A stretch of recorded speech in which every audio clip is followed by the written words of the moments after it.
Em meio a uma agenda que o Brasil precisa discutir, que passa necessariamente por Brasília, pelo Congresso Nacional, qual é o impacto do vazamento dessas mensagens entre Sérgio Moro e procuradores da República?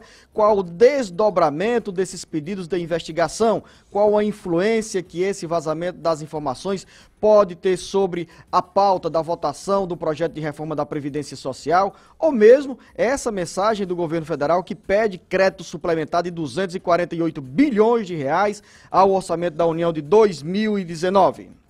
Beto Almeida, análise política com credibilidade e isenção. Luzenor de Oliveira, a tempestade política que tomou conta desde que vieram à tona essas conversas, né, originárias aí obtidas de forma criminosa, né, porque foram hackeados os celulares dos procuradores envolvidos na Operação Lava Jato.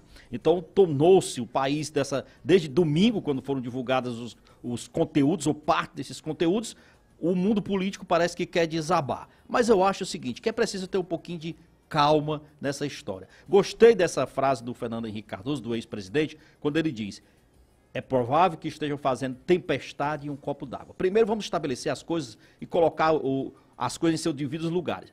Para início de conversa, o efeito político, sem dúvida, ele é grande. Mas do ponto de vista jurídico, do ponto de vista prático, Luzenor, é bom esclarecer aqui para os nossos ouvintes o seguinte: essas provas foram obtidas de forma ilegal. Elas foram obtidas de forma criminosa, pelo hackeamento de celulares de procuradores. Elas não têm nenhum efeito jurídico. Nós já vimos o seguinte, que do ponto de vista legal, elas não podem ser utilizadas como provas para anular absolutamente nada, porque nenhuma legislação dá proteção a provas conseguidas dessa maneira. Aqui mesmo no Brasil, a gente já viu isso na Operação Satyagraha, já vimos isso com outras operações Castelo de Areia, se não me engano, que tiveram que ser anuladas as provas, o processo foi todo considerado prejudicado por conta de que havia informações conseguidas de forma não autorizada pela Justiça. Esse é o ponto, peraí, vamos lá. Esse é um dos pontos. Eu nem falei, você já está mas eu me percebi barrando. que você já queria falar. Claro. Tá certo? Aí o outro ponto, a outra questão nessa coisa aqui, que eu quero também deixar claro o meu ponto de vista, Luzenor, vamos aqui a outro questionamento.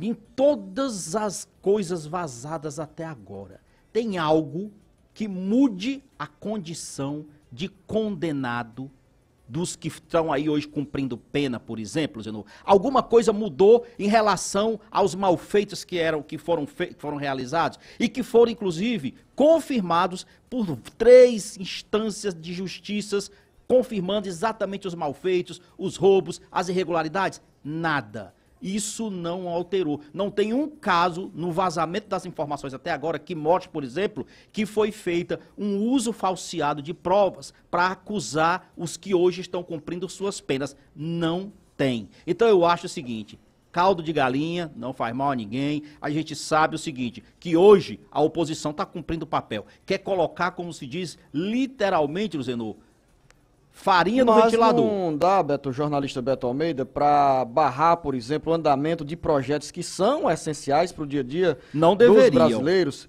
paralela a uma possível investigação sobre o vazamento, a origem dessas mensagens e também aos questionamentos sobre o que se trata ou se define como conluio entre o Ministério Público Federal e a Justiça Federal nas investigações da Operação Lava Jato. Não dá, por exemplo, para o Senado, para o Congresso Nacional, no caso a reunião conjunta da Câmara e do Senado, adiar por mais tempo a aprovação dessa mensagem do Poder Executivo que pede o crédito suplementar de 248 bilhões e 900 milhões de reais para o orçamento da União de 2019. Parte desse dinheiro é para garantir benefícios sociais. Então, os senadores e deputados federais, mesmo com o tumulto, que a agenda é agitada, mesmo com essa agenda, nós deveremos ter, e eu quero amanhã ao seu lado, Beto Almeida, aqui no Jornal Alerta Geral, está dando a boa notícia sobre a aprovação desse projeto, dessa mensagem do governo federal. Já vi, inclusive, manchetes da oposição dizendo, por exemplo, que vai suspender tudo até que seja esclarecida